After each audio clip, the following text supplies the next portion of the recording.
Audio rolling.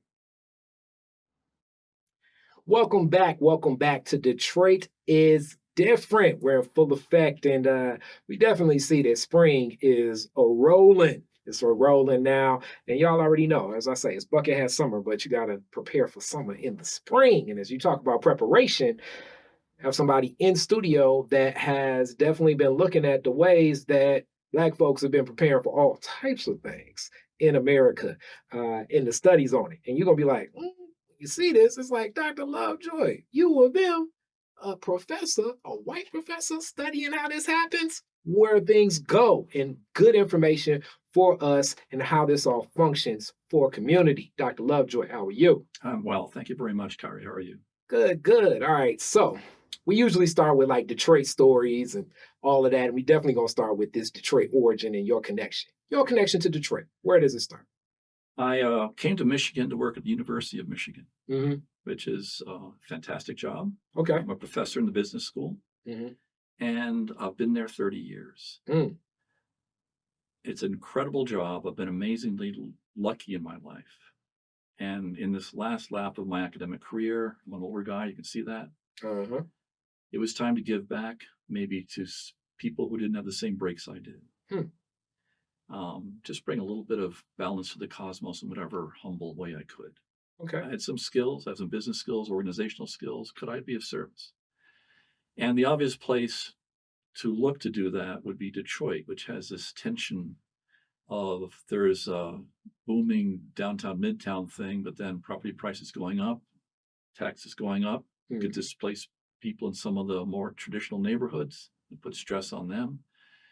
And I thought if maybe some of those neighborhoods maybe I could help start businesses in the neighborhood so people could stay there. Maybe I could do something like that. And I started that. So I started doing what I know best, which is starting businesses or advising small businesses. But over a period of years, I lost faith basically in markets as being the way to produce and distribute subsistence goods and services.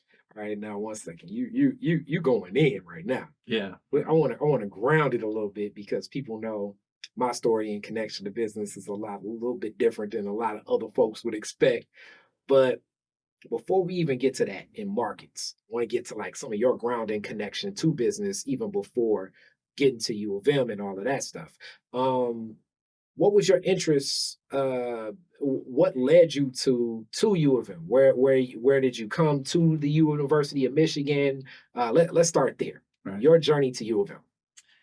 I have a very varied education. I have a master's in nuclear engineering. That's interesting. I have a PhD in a combination of mathematics and marine studies. Okay, that's definitely you sounded like the one guy in Jaws. And What's going on? there's a connection between these two. I always wanted to travel before I had dependents. Mm. So you could do something independent, Okay. without people depending on you. Where, So, but before there, where do you come from? Where were you I'm based? sorry, I grew up in the suburbs of New York on Long Ah, Island. okay, on Long Island. On Long Island. Okay, okay. All right. So from Long Island, and I'm guessing we're high school there and some school there. So New Yorker, we're talking like what era? I'm guessing like maybe like 60s, 70s, something like that. Correct, exactly. I graduated high school in '69. Oh man. Okay. Okay. So that was a different New York as we see it. From all the stories I hear about what was happening in New York at the time versus some of the things happening in New York today. So from that, what was just business community do you remember in Long Island at the time in New York, and just the community around small businesses then growing up? Or I had no attention to businesses at that time You in my weren't even life. thinking I of it. wasn't even thinking that way. Okay. Yeah, and it was, and I up until the age of 5, I was in Levittown.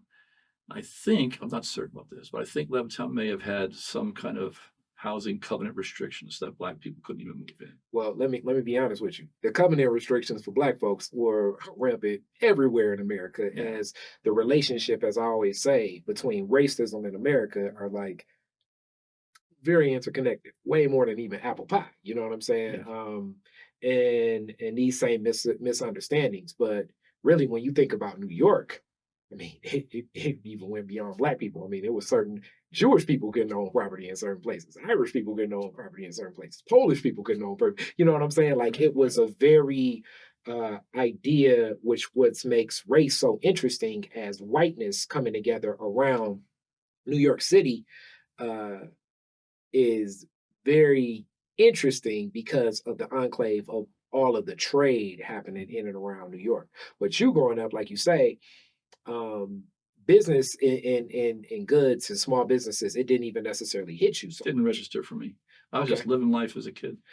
kid, and then from kid, high school, graduate, then you get into you said nuclear engineering. Yeah, well, I went to Cornell in my undergraduate, and I was well, it was that was 69, 70s. So Mhm, we were on strike. You know, I went to Washington a couple times for this is at the Vietnam War era. mm, mhm, And other things, there were many things that came into my life that I hadn't thought of before. mm, And at some point through all that mess, I realized toward the end of my academic career there that I thought I was smart, but I didn't prove it to anybody yet, really. mm, You know, I was okay. I signed up for the hardest 1 year master's program there was, mm, just as a litmus test for myself, mm, and then did that mm, and did it successfully. mm. That's a confidence builder. Yeah. And as I said previously, I've always wanted to travel before I settled down. So I worked for 3 years as a nuclear engineer, designing fast breeder reactor cores. That Whereabouts? was in Sunnyvale, California. Okay, I was guessing it'd probably be California of all places. And we're talking like 70s California. Um, that's a culture that like I hear so much of in that time. How did it impact you coming from the East Coast? It didn't strike me as all that radical. Hmm, It was just a way of being. Remember, I shouldn't remember because you may have grown up differently, Kari, but I was kind of forming myself all along. So it's not like I came in with expectations that were either violated or reinforced. mhm, I was being formed by the environment as I mhm, was living it. That was happening in New York and it happened in California as well. In a lot of respects, I am the product of a lot of random choices. And that's what I mhm, mean. Almost getting back to the thing of being lucky. I mean, I can point to places where my life could have taken a left turn instead of a right turn. It'd be completely different. I could point to places where someone may not have extended a hand mhm, when they did, or maybe didn't give me advice, which they did. And I'm here, and I'm here realizing that this is like a pinball in a cosmic machine. It's not like a strategy. And I'm here by sheer luck. There's a that around the world trip I keep referring to was I did that, and I was exposed to millions and millions of people who are just as smart and energetic as I am and didn't have a chance from birth because of where they were born, what they're born into. and So that comes back to now my responsibility. What do you do with this? and I also want to frame it, just with you speaking of that at that time. And you're right, opportunity. And the lack of opportunity and resources. And we were speaking a little bit about like the framework of individualism and where we see community a little bit before the interview. And you got a chance to meet people know project manager for all Detroit's different stuff, Suzanne Clegg. Shout out Suzanne. Beforehand, when we were talking about Black community and how resourcing it looks and value systems. So definitely under the idea of economics. So for people, it's not scary. Economics is basically how resources are distributed throughout community, right? So there you go. That's Kari Frazier's 101. What economy, economics, there we go. Now, nuclear engineering at the time, as I'm looking at, and I can only study from what I can read, uh, 60s, 70s, it was seen differently than where things are now. And even the opportunities connected to what would exist connected to that. And a lot when I think of what California and studying the nerdisms, as people say, Corey, how you know all this stuff? I don't know. I just be drinking in information sometimes, you know. And some of it, and when I meet somebody, I definitely have a thirst for knowledge around it and what those opportunities were connected to. And sometimes we need to exhaust something to find out uh, how that functions in society with people and with systems for things to happen. I give that long gateway to say you're traveling the world through that. Where are the places you're traveling? Places I could afford. Okay. So I went through the South Pacific. I went up through New Zealand, Australia, Singapore, Malaysia, Thailand, Nepal, India, Sri Lanka. Then I got malaria in India. I didn't know it at the time because the prophylactic for malaria was at the time was the same as the cure, was the chloroquine type pills. So I was taking these pills, which kind of suppressed it, but I knew I was losing energy. I'd been on the road for a couple of years at that point, and thought, hey, if I'm not enjoying this, I'm just tired now. If I'm not enjoying, maybe I was tired from traveling, basically. And I came home, and fortunately, the doctor. This is back before you were born. The doctor recognized malaria because he'd served in Korea, which is a good thing for me because in New York, not a very common disease. So that ended that trip. So you go back to New York at that time. Go back to New York, but in that trip, I spent some time in Hawaii, working for the National Marine Fisheries Service, and that was fascinating. See, what I was doing was trying to earn some money to continue my travels. So I just went around the University of Hawaii, would talk to all the professors with grant money and said, I'll do computer programming, statistics, whatever you want, just pay my rent. So you were kind of like, as they would say, like an original, like expat, or like expatriate, but not a soldier, but you traveler. Kari, you'd be amazed. There's this ant stream of budget travelers going around the world. I'll bet you it's going around right now. I definitely. I mean, right now we have the advent of this, and Google Translate and Airbnbs and Ubers. I assume then it was a whole different thing. Yeah. But yes.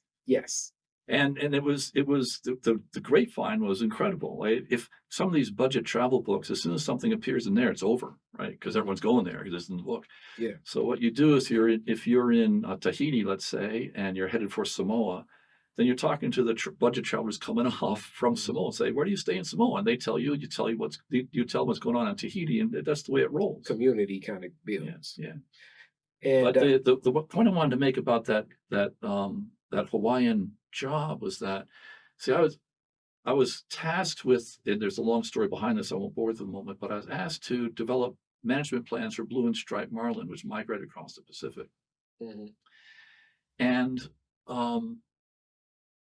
it's basically a mathematical diffusion model like I did for neutrons in reactor cores. It's just they get born, they have progeny, they die. It's just they're living beings. And on top of that, there was an economic issue. The reason I was asked to do this is because the Japanese longliners are catching tuna in the Hawaiian waters, but as bycatch catching marlin, the spearfish, those big fish you see on those sport fishing things. The guy's got this big rod and is jumping out of the water. And that's a big industry in Hawaii, the sport fishing industry. So the sport fishers are saying these Japanese are ruining our industry. And the Honolulu people say, well, wait a minute, they stop and take liberty and they refuel here. We like this. So I was kind of put into a political situation. So now you're kind of understanding the difference between how some people, meaning like the people that are probably indigenous and native to it, are like, hey, this is more opportunity. And then the people that are coming there like, hey, no, it's not. They're messing up while we down here in the first place. Right. And that changed my life because, well, going from neutrons to a socioeconomic system that has people and animals and the economy and politics and all that stuff involved was really fascinating. It just expanded my world. And then I finished my trip. I wanted to do that for a living. So that's why I have degrees in mathematics and marine studies. It was based on a Hawaiian experience. Interesting. But the dissertation that I did happened to have application to a number of inventory type problems. Again, I won't bore the details. But I was invited to join the faculty of Georgia Tech, which I did. Okay. And I was invited to join the business school. And I said to the senior faculty recruiting me, I don't know much about business. And he said, yeah, but you can learn. He Interesting. put some faith in me. Mhm. And just like going from neutrons to a fishery system was fascinating, going from a fishery system to the world of business, which is even broader and more complex, was that much more fascinating. Hmm. So the way my senior guy told me is that try it for a year. If you don't like it, go to Hawaii. Hmm. And I loved it.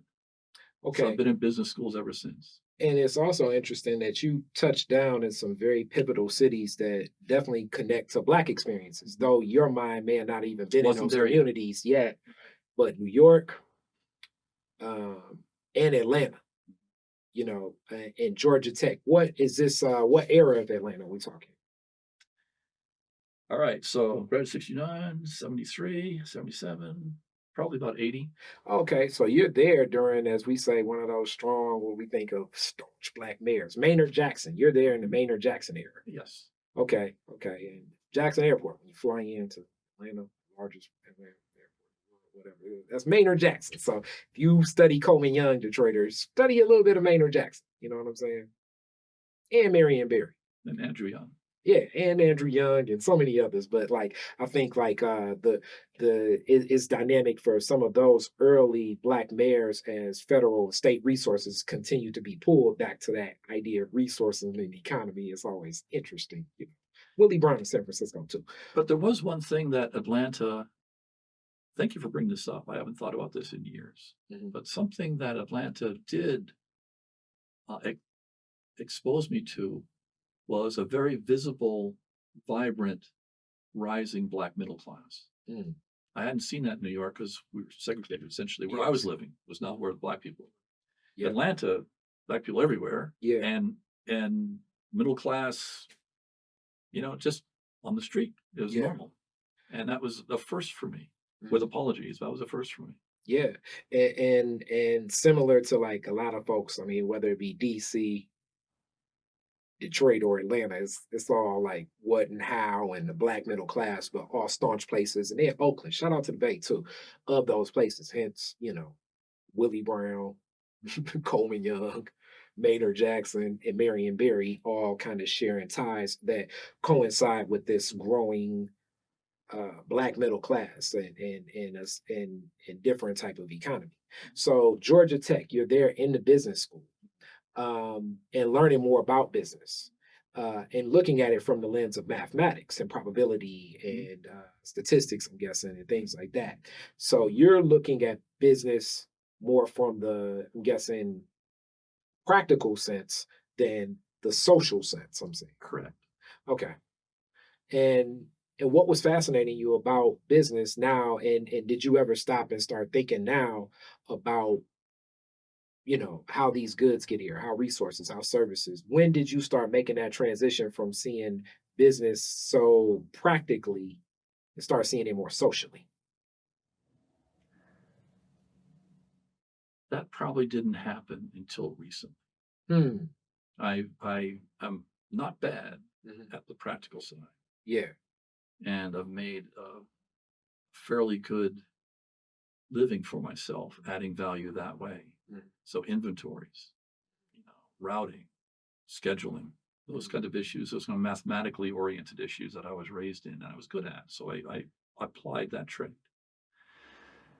As I started, and it's a slow growth process of realizing that no decent plant manager would just optimize the mechanics of something without worrying about the impact on the workers. Mhm. So once you start, this is going to obvious to you, Carrie. So, but it takes me a while to learn things, and once you start down that trail, then you begin expanding into both the social and the economic and the mechanical aspects of things. So over my life, I guess it's growth and expansion in that the narrowness of my focus kept getting broader and broader with every new raft of experiences that I had.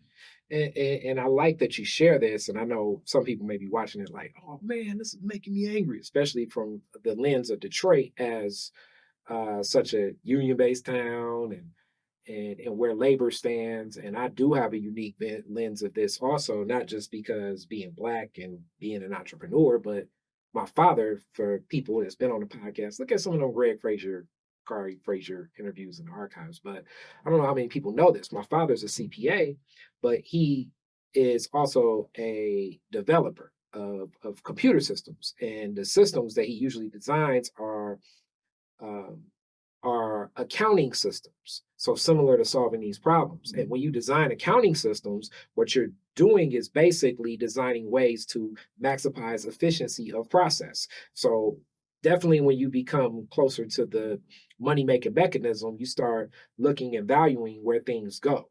Um, and in a city like Detroit, that has completely transitioned the way we look at things because this was such a, a haven of industry. And now I'm about to go on one of those classic Kari rants, but it's going to lead to a good question for you of like, when we look at the shadows of what success is. So we've had my whole life, and my dad almost debates me all the time that my whole life, everyone that's run for governor in Michigan has said, we're going to bring jobs back, bring jobs back, bring jobs back. And I've said my whole life, jobs have left, jobs have left, jobs have left. And the lens is a cognitive dissonance because this is such a union town. People look at the fight this summer with Sean Fain, and it's like the UAW sticking it to him. And we definitely applaud what the labor movement existed. But with the start of the labor movement, immediately became the start of like outsourcing, machinists, the industrialization. Study Jimmy Boggs for this, and automation and things like this, because the shift in American, I guess, economic success started shifting from a industrial age to an information technology age that exists today. So more so like how do systems get more efficient?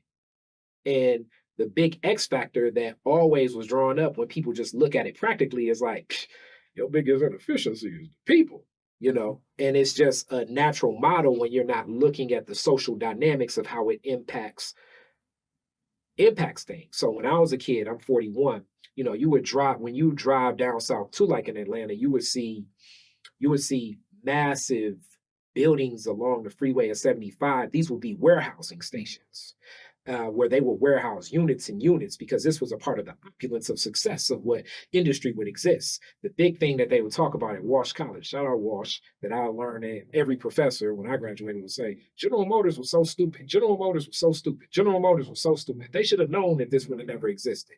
This is the idea of what industry exists. Because I don't know how many of you all know this. At one point in time, General Motors had more money than I want to say, like if General Motors was a nation, General Motors would probably be like the fourth biggest nation in the world. Like it was a point in time where every if you wanted to be president of the United States, you had to meet with the president of General Motors to be like, I guess I kind of like you first. And it's hard to think of that, especially being here in the city of Detroit, that potential presidents of the United States would be going West Grand Boulevard meeting with the president of General Motors just to be considered president of the United States. But this was the strength of an entity like General Motors at one point in time connected to the industrial age. This completely transitions, especially when we look at General Motors now leaving the Renaissance Center and taking over 2 floors of the Hudson sites. And then even when we think of what General Motors says, we're no longer an automotive company, we're an information company, a mobility company. And little did you know, a lot of General Motors money right now comes from selling cars in China, just between me and you. So I'm giving that long framework to say, during this time of you being in this position in the city and in the state of Michigan, you're watching a transition of the industrial age happen before your eyes in business schools where so many people were making sense of this, but not necessarily seeing that relationship to how it's going to impact civilization in American society. I think, Kari, there are, like I said, there's departments in business schools. So I'm in a particularly mathy, like process flow type department. There are people in like organizational behavior, management organizations that worry much more and have historically and forever worried about the social side of things. We're a little compartmentalized, more so than we should be. But that's a nature of academics. You have to publish very narrow, deep type topics. Mhm. When you have the aid, when you're as old as I am, Mhm. you had the time to like explore these other departments, and that's part of the expansion process. Ah. I've always also had um, a real sympathy for handcraft, just doing it. Mm. When you say an information-based, I've heard information-based economy. I don't know what that means. You can't eat or drive or live in information. Information facilitates the production of goods and services, but it can't substitute for them. So I've always had a sympathy for maintaining a manufacturing base here, Mhm. because if you lose those skills within one generation, they're gone. You Mhm. don't just buy them back with a blueprint. These are skilled people that know what they're doing. And if you lose them, it's very hard to get them back. Mhm. So I always had in the back of my mind, not really clarified, but the round the world trip alerted me to how most of the world lives, which is not like how I was living. Yeah. And then these dynamics of, you mentioned things like automation. Okay, what happens now? You know, people out of a job, where do they go? How do they feed their families? Those things are always there. And when I had a chance to move in from Georgia Tech to Stanford, I was at Stanford in California for a while. And then when I had a chance to move to the University of Michigan is a public institution, and Yeah. that's more than a governance structure, it's a philosophy. Mhm. It means that you should have a social mission. If you're not helping the world out there, you're not doing your job. It's not an ivory tower. Mm. And I've always had those sentiments, but maybe not even articulated clearly to myself. Mm. But I know that I really resonated with the university. It still do. And let me say this: when I say this, is this my long, and I love that you added that. I'm not. It's not you as much as it's more so a critique of where the idea of the American business model Mhm. has moved and shifted itself. And one of the one of the arguments I often make is that, like, when people say that businesses are job creators, I say I don't necessarily agree with that. I think that job creation is an externality, meaning like, okay, this is another economic term I often say. So, an externality of something in economics is like it's an external outcome, but not necessarily like the the key goal of what I'm doing. But it happens, and you're like, that's cool of what business represented. But I do believe that like Henry Ford and Van Buren and like those uh, Carnegie and those titans of industry looked at having a massive workforce as a sign of success in their business. Whereas in, as you say, you question the information age. Whereas now I think the opulence of a business model is like we got a room almost this big and we have a hell of a computer system and probably like four people that know something great in tech. And that is what business success represents. And I think that, like me, always looking more from a societal lens, especially in talking all the time, this guides the way a lot of society moves, which obviously will have an impact in where even education and endowments and funding and research and where things will move in that manner as well. So I just wanted to give that caveat. Yeah, sure. Mhm. So as you said, like the social good, and right now you're looking at business models in Black communities, and I wanted to get that grounding first before we Yeah, even get into a lot of these questions, which will right. just be short, but still, I always like to know like the background pre what got you here, you know. Right. So, well, I came to the University of Michigan, Mhm. been here 30 years, as I said, and growing all the time. And in the last 10 or so, I've been trying again to do whatever I can, even if modest, to help those who did the same breaks I did. That's what Mhm. done that. So, well, how does that happen? I mentioned already some work in the startup space in Detroit, Mhm. but then the realization that many people lack these subsistence goods we were talking about, food, housing, and health, and markets weren't serving them. So now I'm kind of leaving the dominant paradigm in the business community, which is markets, Mhm. and trying to think more expansively than that. And again, I have nothing against markets. They're fine for your TV set. Mhm. They're not fine for things that people either need or they'll die without it. And I think, to repeat myself here, the logic is very clear. Markets are like you mentioned earlier, you got to bring something to the market to take something home. Mhm. So unless you're willing to live in a society where poor people die simply because they're poor, you have to look beyond markets for subsistence goods. And that's what I started doing. And again, this is all at a very marginal level. The neighborhoods are doing stuff. I just offer I have some skills. If I can be helped, I'll be Mhm. helpful. And so I have some exposure to all three of these. That is housing, food, and health. If you don't mind, I would really like to talk about the health angle because it's a research project that I'm involved in now that I'm extremely excited about. Okay. And that's what kind of led to the email of the connection. And health, I think, is very key. And really, when we look at this, this is one of the biggest critiques when people say, like, you don't hate capitalism as much as everybody else. One of the key things I that is one of the most oppressive things is the idea of scarcity needing to exist to move like not a market but the market full, meaning like supply meets demand, but you need scarcity to exist. But in that model, like you say, if you just look at it in numbers, that disproportionately will obviously lead to some people dying when we're looking at health in that market. Yeah. If you treat people's lives, the market doesn't care about lives or ethics. It just operates Yes, on supply and demand and pricing signals, yes, right? So if you want to prevent people from dying just because they're poor, if you think that is wrong, you just can't rely on the market. no. And the research project I'd like to describe to you and to get your reaction to is based in the following. There are stark, and I know you know this, very stark health disparities between Black and white Americans. You know, Talk about it. diabetes, hypertension, heart disease, stroke, all that. And you could say, well, this is dominantly a wealth effect because you got more money, you got more healthcare. But even when you correct for wealth, that disparity remains. Yes. And there's a stream of research, a number of proposals as to why, but there's a stream of very compelling research out of the University of Michigan. I think it's the School of Health Education, but the professors Arlene Geronimus and her students who have made the following connection that the mere fact of living in a racist society is emotionally draining.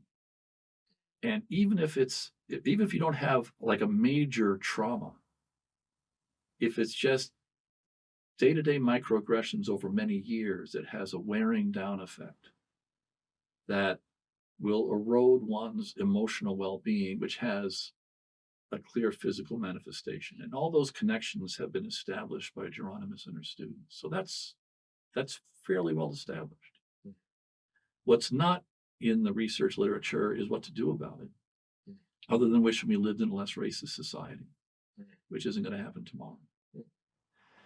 However, there's a very interesting paper I ran across in the Native American literature that says that knowledge of Native American history actually reduces that link between racist experiences and emotional stress. And it didn't have to work out that way. That was fascinating to me because you could think that if you knew, well, let's stay in the Native American space for a moment. And Native Americans suffer from the same type of health disparities Black Americans do for the same reasons, many of the same reasons. Yeah. You could think that if you knew more about Native American history, it could make you angry. And the more angry you are, the more you may interpret even an unintentional slight as racist in intent. And it could make your emotions even worse. Or it could work the other way, where you realize once you know that history, society's been doing this for 400 years. It's not me, Hmm. it's them. And you don't internalize the injury. Hmm. And that helps. And that's the way it worked out in this literature. Mm. That that research has not been replicated in the Black community. Mm. And given the debates today about even teaching African American history seemed like an important question to ask. Mm. And so I want to ask this. And in the process of doing so, and I can anticipate a question in your mind now, Kari, and that is, what's a white guy doing? What do I bring to the table? Why am I doing this? And that's a great question. And actually, I think what's funny is, um, what's funny is That's not the question. I do want you to pick up with where you're coming from. Right. My thought process has always been a couple different things in reference to this, but um, the best way to advocate is for you to advocate.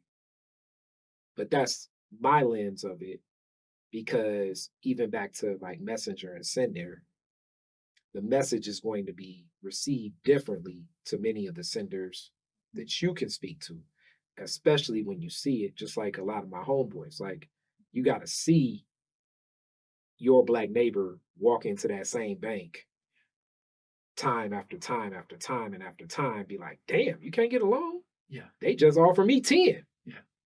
at an interest rate 10 times less than what you had, you know.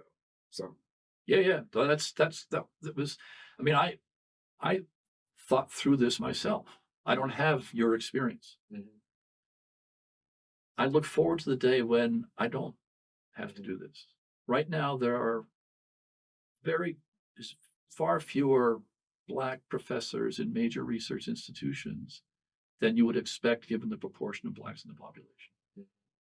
And they're overburdened because they carry not just the burden of a tenure race, which is it's totally worth it, but it's really brutal.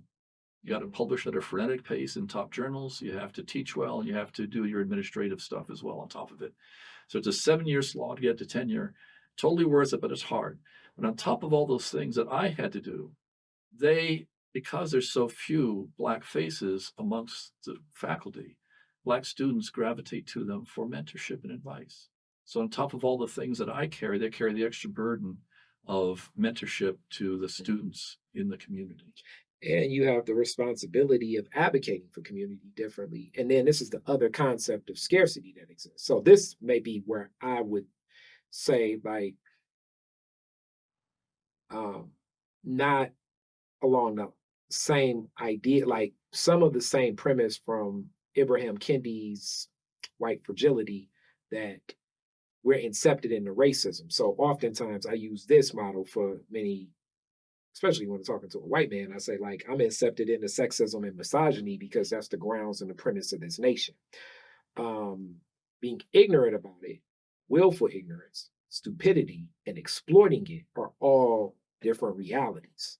And some of those experiences, whether benign or not, that's really where it starts becoming pressing.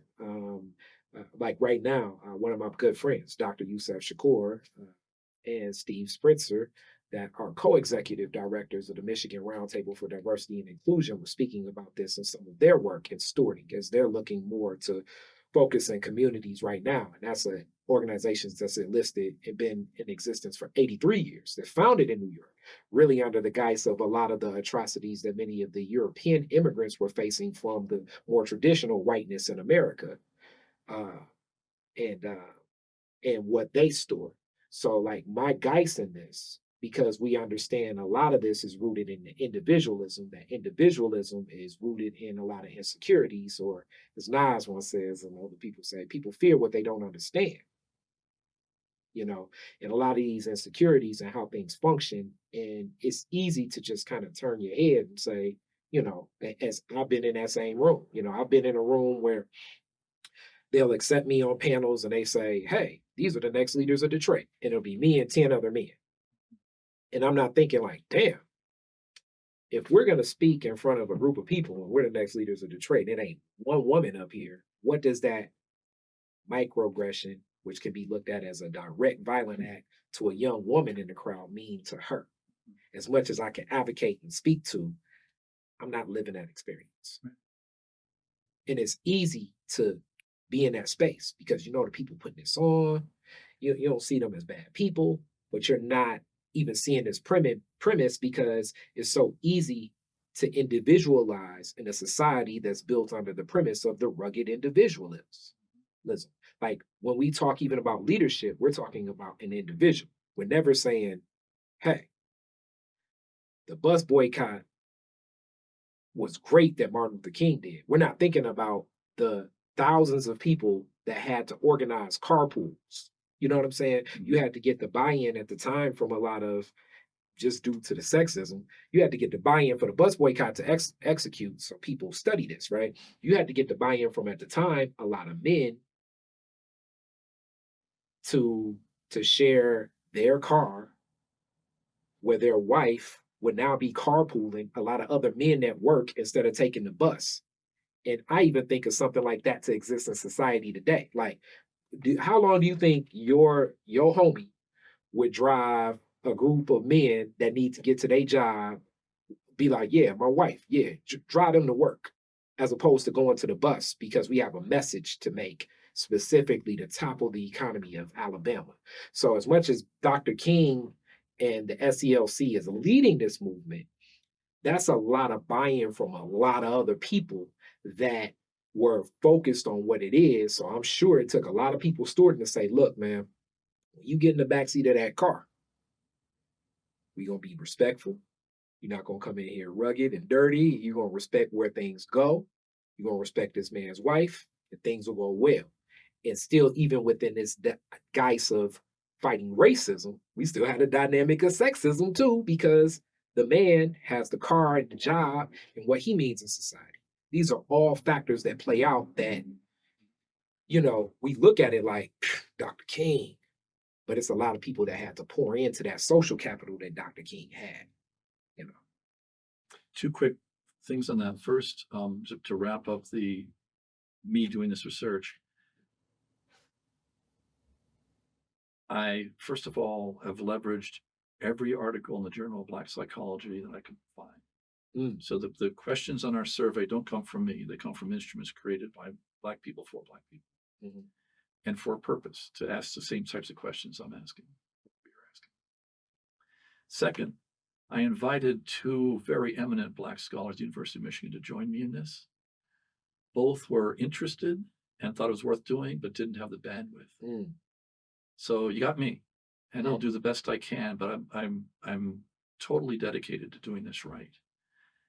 And the next, just to give a plug into the next opportunity, in case any of your listeners listen to this in time, the next survey opportunity is this coming Saturday, May 4th, at the University of Michigan Detroit Center. And if you're interested, we're going to Kari and I are going to talk more about the content of everything, the thought behind it. But if you're interested, go to the Detroit Center website, find the Emotion and Racism event, and you'll find a way to register. It's a long survey for reasons that you'll know when we talk about all the dimensions in it. So it could take you 50 minutes to an hour to finish if you do it carefully. So we're giving people $25 for a completed survey. Seems like a reasonable wage, $25 an hour. And we'll have some food as well. And we've also found in pilot studies that the survey is sufficiently provocative and stimulating. People sometimes want to talk about it. I'm sure. So we'll have a discussion session from 3 to 5. Again, I won't be moderating that. We'll get someone from the Black community to do that. Yeah. And I'll just fade in the background as far as I can, but listen and learn the whole time. So now I have, as you've done this, what have been some of the things that has been surprising for you in leading this? We started out with a fairly simple question: racist experience, African American history, emotional stress. And then I began, as you do with any research project, you talk to as many smart people as you can and get their feedback. Yeah. And one of the people I talked to said, knowledge of general African American history is okay, but for me personally, I'm inspired by my family history, and particularly my great-grandfather sharecropper, who was a role model of courage and resilience and moral fiber. And I think of him when I think of how I should act in life. So I corroborated that with a couple other people. I said, yeah, it's my family history that I know. And other people said no. So we now have, in addition to African American history, we have a section on your family history. You know your family history. Are you inspired by it? Questions like that. And as we kept going, things kept getting added to the mix because this is such a complex issue. Yeah.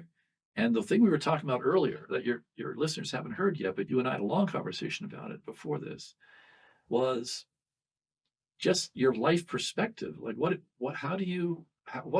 here's a provocative question, which has a lot of questions rolled up in it. if Black values were American values, America would be a better place. Mhm. And to even ask that question, you have to ask, okay, what does it mean to what are Black values? What's Black culture? What does that even mean? Blacks are heterogeneous and variable just like everybody else. So what do you mean by that? Yeah. And what do you mean by American culture or values? Yeah. And what do you mean by better? Yeah. So you got all those questions on the table just by asking that question. And there are a number of authors who have proposed what Black culture is. And again, these are sweeping generalizations and they're unfair at some levels, because there's so much variety. But the same way we say, on average, Blacks have higher rates of diabetes and heart disease than whites. That's a fact. True. So, is there a fact that on average, Blacks have a different way of thinking and seeing the world than whites do? That's deep. And I will always say, like people know it's like Cardi got opinions on everything.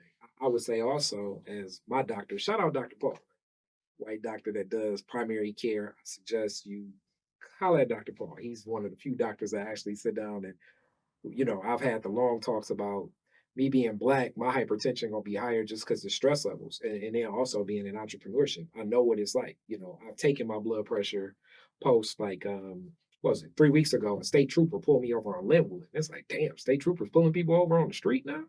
And I even asked them, I went Instagram live, took my blood pressure right over, way up. You know what I'm saying? Yeah. So situations like that, because state trooper pull you over. Uh, I don't even know what he told me it was the tent. I've got one of those tent violation things before, right? So then that impacts my insurance costs. I already live in a place where I'm just now finding out full coverage insurance will be $408 a month, right? So I get pulled over by a state trooper, moving violation for tinted windows. My insurance could go up to 525. Like all of these are just where it's like, why is a state trooper on this city street in the first place? Then I look up the street, I see two other state troopers pulled over, two other black men. You know what I'm saying? Mhm. Like these are the consistent ideas of where things go. And I think doctors and hospitals have definitely served as like in society as something that would be something of a safeguard, but just due to like, I don't know if you've read the book Medical Apartheid, but Not but doctors and hospitals have served as something as not being trusted resources. I mean, people talk about the Tuskegee experiment, but that's just one that was documented. For the Tuskegee experiment to exist, you don't think it was a Grambling experiment, a Spelman experiment, Morehouse experiment? That's just the one that we know of. And then, Henrietta Lacks, and really the foundation of like a lot of the studies that Thomas Jefferson and his doctor friends were doing on black people and black bodies, and they enslaved people in the way that we were treated on just due to the scarcity. You can do stuff like this with black bodies and things. So it's a it's not trusting of not just health, but all American institutions, I would say, a distrust of the black community to them because American institutions historically, whether that be justice, education, health, criminal, um, economic, financing, like name the institution, food, it's not been a healthy relationship. So naturally, even a good opportunity, you looking at it like, where they coming from here? I don't know how to trust that. So from a person that's never felt this, you're like, this don't make no sense. Why wouldn't you trust the doctor? But even things being heard of like something as simple as infant mortality rates and why that exists. And black women saying doctors don't listen to me. I mean, even Serena Williams said the doctor's not listening to me. And it's like, why wouldn't the doctor not listen to me? Because some of the cultural understandings and the stressors, and you just exhaust so many resources of where things are being heard because the medical industry, the justice or the health institutions, justice institutions, financial institutions are all designed not with black people in mind, you know.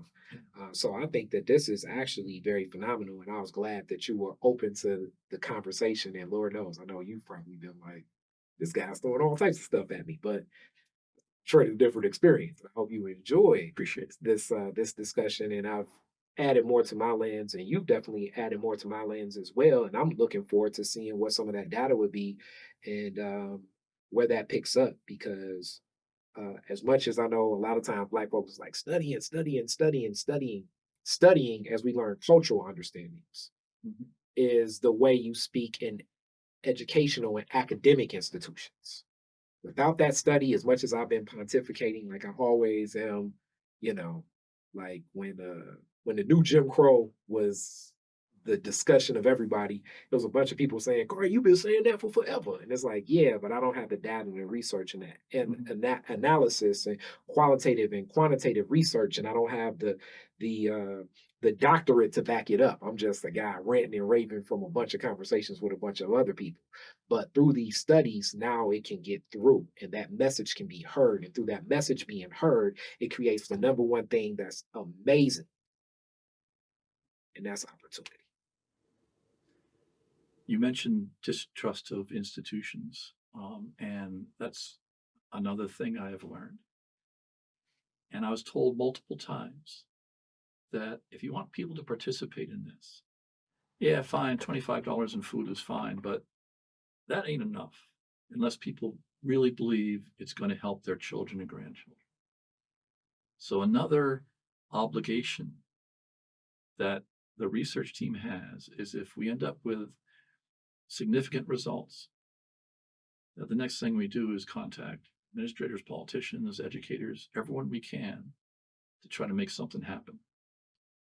And we're dedicated to that. This is a long haul, but we're dedicated to it, and we'll stay with it. Um, do we have time to review some of the? Do we? Yeah, yeah, share, share, share. We got a Right. little time, so Right. open up. This is because you asked me what I found fascinating. Mhm, Everything, mm, but here's some things that were very intriguing for me, and that is the various views there are. Getting back to the question of is there a Black culture, and if so, what is it? mm, And there are a whole subliterature on the answer is yes, and Black culture derives from African culture, mhm. and African culture, in contrast to European white culture, which in this literature is taken as pretty much the same, Mhm. is difference in for European white culture, it's the individual Yes. over the community, and for traditional African culture, it's the community first Mhm. for the individual. Uh, Differences in spirituality, and spirituality doesn't mean religion necessarily, although it could. It really means that there are supernatural forces, God, spirits, whatever, that are alive and real in the world, and that's more salient in African traditional African culture than in European culture. Mhm. According to these authors, I'm just quoting authors now, and respect for elders. Mhm. It's a big difference between the two. So that subliterature exists, and they would say that's where the real roots of Black culture are, way back from Africa. Then there's an author who did a lot of work on the documents and testimony out of the slave quarters during slavery times. The slave quarters were like a little village, oftentimes far enough from the big house, maybe even outside of the big house. They formed their own community, culture, ways of seeing, ways of being. And he outlined the following characteristics of what he called the quarter culture. First was don't trust whites.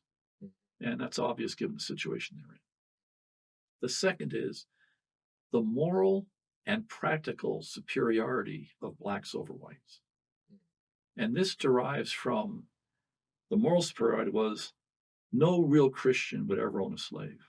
Mm, So these white folks aren't real Christians. mhm. And the practical superiority came from the fact that the blacks were doing everything. They were sowing and harvesting the field. They were building the houses. They were building the, doing all the blacksmith. They did everything. As far as I could see, the whites weren't doing much of anything at all. So that's all very natural given their environment to reach those conclusions. And then a very high premium on education, because people that could read the entire Bible, not just the parts the white folks wanted them. The white folks always emphasized, serve your Story, master loyally, that kind of stuff. the story of Ham, Yeah, yeah, that is very, I've had a couple of conversations with some of my preacher friends about that and the way that it's through the lens. right. And the stories that were really inspirational were like deliverance of the Israelite slaves out of Egypt. Yes. and how difficult it is for like a rich man to enter the kingdom of heaven, Mhm. and the equality of all people before God. These are the inspirational things. But it was illegal to teach, as I'm sure you know, to teach any black person to read, but they learned anyway. Mhm. And those who could read could then read the Bible in the secret, whether it's in the woods or in the slave quarters, wherever at night, read the inspirational stories. So it's pre-modern education because knowledge is power, and education can gain you knowledge through reading. Reading and education were pretty much equivalent back in the 1860s. Mhm. Then you have like W.E.B. Du Bois, late 19th century, early 20th century, who also has a perspective, but it's more, I would say, more multiculturalist in the sense that he believed that, if my reading of him is correct, that both cultures have something positive to offer, and the best of both is better than either in isolation. I think Du Bois, like when we think about it, in that time when we especially we think of the Harlem Renaissance, the pervasive three theories back to black men and supported by a lot of black women. So let's and usually not uplifting, but we think of the arguments of the philosophies of W.B. Du Bois versus the philosophies of Booker T. Washington versus the philosophies of Marcus Mosiah Garvey. Those discussions have been had in the black community since the Harlem Renaissance. And I think, like a lot of things, through if we look at it through the lens of individualism, we're going to make one over the other. I don't think it's a debate like that. I think it's more applicable depending upon what situation. It's a little bit of all. It's a little bit of the talented tenth. It's a little bit of definitely Pan Africanism, and within that, Black independence, and it's also a little bit of like the practical lens of what does exist of building right where you're at, and then in understanding when and how to apply what. So Du Bois' work. I mean, Souls of Black Folk. If you got a chance, thumb through a couple pages, read it. Yeah. Definitely. So can I ask you where you come down? Because I think in the previous conversation, just before this podcast started, you were positioning yourself as Afrocentrist, I think. I'm a little bit of a lot of things, you know what I'm saying? Just Mhm. like I just said, like it depends on what we're dealing with. I think that, we always say fantasy world where things would be perfect, I don't know. But I'm 12th Street, you know what I'm saying? I'm in a neighborhood like this. I'm in my grandma's room that this home was purchased through from my grandfather being one of the few World War II veterans that received the GI Bill that was black, but he came back with one leg. And I think that helped him become one of it. In a neighborhood that was predominantly Jewish, within 3 years becomes a completely black neighborhood. You know what I'm saying? And it's in this neighborhood under the guise of Jewish people lived here because they couldn't live in other parts of of Detroit, right? But at the same time, the minute black people move in, their property values drop. So Jewish people leave and exodus fast.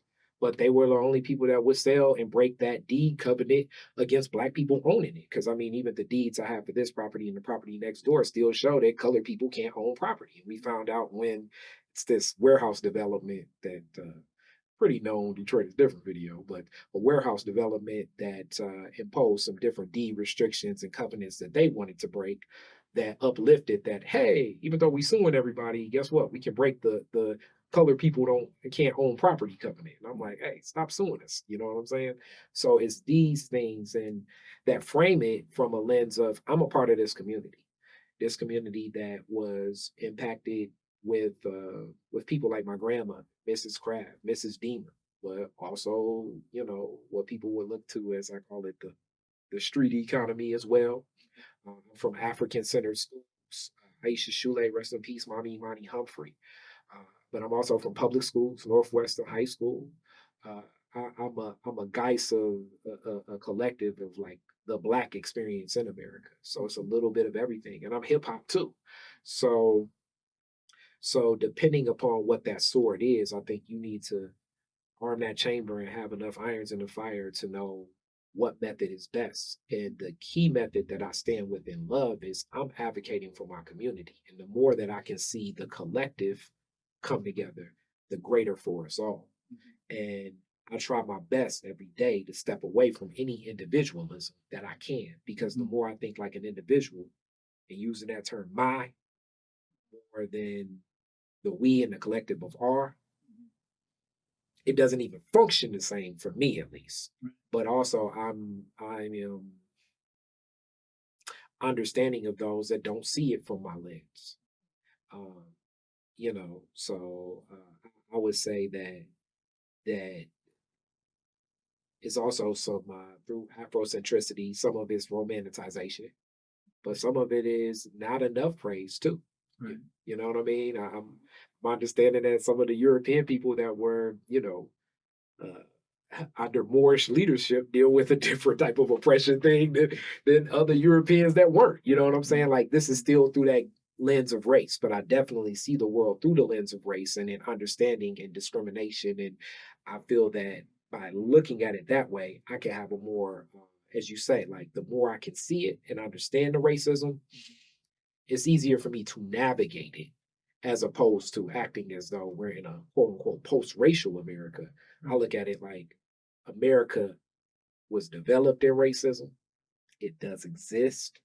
And the best way to empower our people is for us to build economies that we need to be respected, um, engaged with our value sets, and build. So projects like what you're doing is actually one of the best ways because as much as the research report is great, what I think you me having this opportunity to share with you, and then you can maybe take a time or two to, you know what I'm saying, as long as many of your colleagues will listen to this, hear a little bit of what I'm saying, it'll at least possibly open up an opportunity where like, I never thought about that. It has been, I have noticed that in this interview, you give a shout out to many people, Yeah, more so than I would naturally, for example, which is interesting because it's clear you perceive yourself as a product of community, definitely. and that's really comes across in the way you interview. Oh, thank you. And it's about it that. So I would even say like with that, I'm interested in what's going to happen Saturday. But also I would say that more buy-in is going to come from the term that I use that I think is often devalued because in this system, a lot of the financial market is harder to get for them to get to. And that's social capital, meaning your network. I don't like that phrase. Network is your net worth. That's kind of Yeah. motivational speakish. But in some ways in our community, that social capital comes from a guise of stewarding the community long enough. Right. Sometimes all it takes is three people to make the right phone call and you're in the door. Yeah. And that supersedes that whole idea of reckoning individualism, Right. you know. This is anthropologists would describe a lot of pre-industrial societies of having those characteristics, sharing as opposed to hoarding. For example, in traditional Micronesian, this is Pacific, if you came with a big load of fish, the first thing you do is keep enough for your immediate family and then distribute the rest. Yeah. And there was a logic to it, two logics. One was you caught you were there when the fish were caught, but you didn't make that sail or carve that canoe or all the other. It was a communal effort to begin with. And the second is that this is why I'm mentioning this. Social capital is your wealth. It sure is. When you need help, they're there. And when they need help, you're there. And that is your wealth. Just like we put money in a retirement account, they do favors to everyone, knowing that when they're in need, the favors will come back to them. And I would also argue the fact that, like, even in this system, because it's very transactional. So the more transactional, meaning like quid pro quo, I do for you, you do for me, it only goes to a certain extent. And you'll see that as people usually age, meaning like you can pay for the best care facility that you want, as I'm, helping caretake my auntie now. But at the end of the day, you're gonna want some social capital. You're gonna want to be that person that, and I've seen it in aging.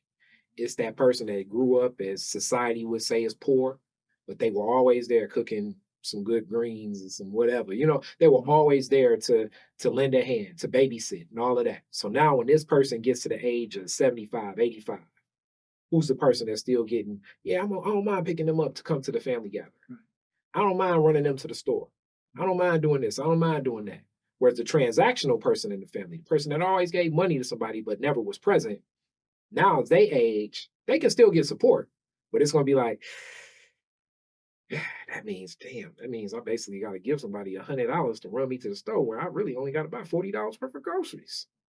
And that also, I think, is something that psychologically disconnects so many people as we grow too. So I would argue, even in a society with money, you still storing a wealth of social capital, especially as you age. Mhm. Serious, all of you people having that strong social capital, and even if you have kids, because sometimes your kids, you got to still build that relationship with them. May not be the people that you think gonna put you up the way you want to get put up. But if you have strong social capital, it's gonna even be hard for your kids to walk away. You know what I'm saying? Because it's gonna be like, damn, my dad is friends with all these people that I work with. And if they find out, mm, telling you, social capital I've seen win abundantly over time in the aging process if you're blessed enough to get to the aging process. And you're going to enjoy community. Is it frustrating? Yes, because two people getting on the same page in America can always be difficult. But that's also the beauty of things. There's there are economists in the Western tradition who have tried to describe this sharing behavior Hmm. as transactional. Hmm. That I'll give now because I expect to get back later. Hmm. The anthropologists that live with these indigenous people say that just isn't part of their No. mindset. Mm-mm. You help others because that's the right thing to do. I definitely agree. But also what the economist says, like for the motivation, because that's the other guys in this idea, is that everything has to have an intended goal. But it's all uplifted. Like it does become, that's an externality of social capital. An externality of social capital is you're usually stewarded for as people observe. But it shouldn't be the intention because that will definitely leave you with, I don't want to say a broken heart or whatever, but who knows what that outcome will be. Yeah, But your relationships become instrumental at that point. And yeah, that's a different character of yep. relationship. But it's hard to get away from that in because that's the way we're raised, right? This environment, this economic environment encourages you to think transactionally. So the motto I usually use is this, and I often ask people this. Okay, how long do you think you could couch surf? Meaning, like, if you had to go week to week couch surfing with different people, how long do you think you could do that? And I mean, not like a person like, yo, can I stay with you a week? And they'd be like, "Ish." Or they'd be like, oh, man, yeah. You know, Yeah. the moments when Malcolm X says, like, man, it threw him off to when in his journey to Mecca, the way that a lot of the white Muslims shared with him, it threw him off.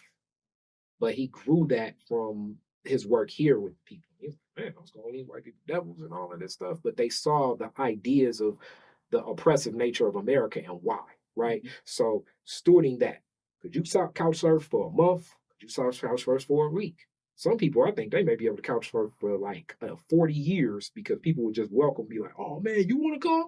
And you would get to bed, they cook some good meals for you. They couldn't wait for you to come over and talk and meet the other people they know. It'd be like Sinbad in the House Guest movie. I am a Sinbad fan. Shout out to Sinbad. You know what I'm saying? Yeah. Would you be that person, or would you be the person like, what week you saying? I don't know. Yeah. You know, and that's the strength how I would look at it. And it's still not like a transactional way, but it helps kind of ground me in that same thinking.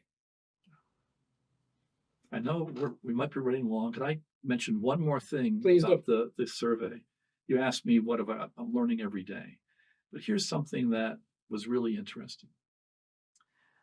We of course piloted the survey a lot. You do this when you craft a survey. You try it out, and every survey design expert told us you shouldn't put this African American thing in history in because it's like a quiz. Yeah. If you ask a question about something, and you can strongly agree or strongly disagree or be neutral on it. There's no wrong answer there. It's just your opinion. Yeah. But if you ask who is Rosa Parks, there's a right and a wrong answer to that. Yeah. So they said people don't like quizzes. Mm. But to do this research, because of the question we're asking, that's fundamental. Mm-hmm. And so we put it in there anyway. Mm-hmm. And then what's really interesting in the pilot studies, the response has been very interesting.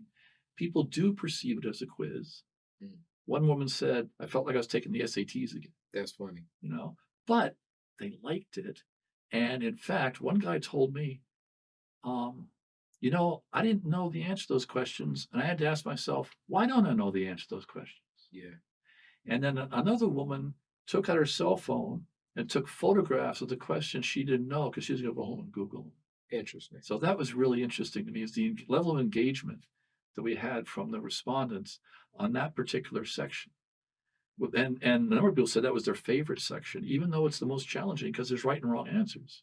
And the questions start out easy, like who's Martin Luther King, but they end up harder. No, it's like, who's Charles Houston and when did he start pooping? Well, it's general, Field Order 15. And exactly. So I've learned, and another thing that has been really gratifying is the engagement of the community, that people really work on the survey, and they write things in the margins. They think that they want to add more. That's like, I want to say this, but I want to add more. So they write stuff to us in the margins, which we're capturing all that data now. That's all valuable. Well, I'm definitely interested. You got my interest, man. This was fun. We're gonna bring you back and we're gonna talk a lot more about what some of the results are and where things go. Because Detroit Black people, you got Kari's interest no matter what when you're talking that. You know what I'm saying? Because that's where we at. Thank you, Kari. Thank you so much. Thank you. Peace. Cheers. Detroit is Different is where you get information, artistry, history, music, and even comedy. Detroit is Different, a home for the culture of Detroit. Visit online at DetroitisDifferent.com today.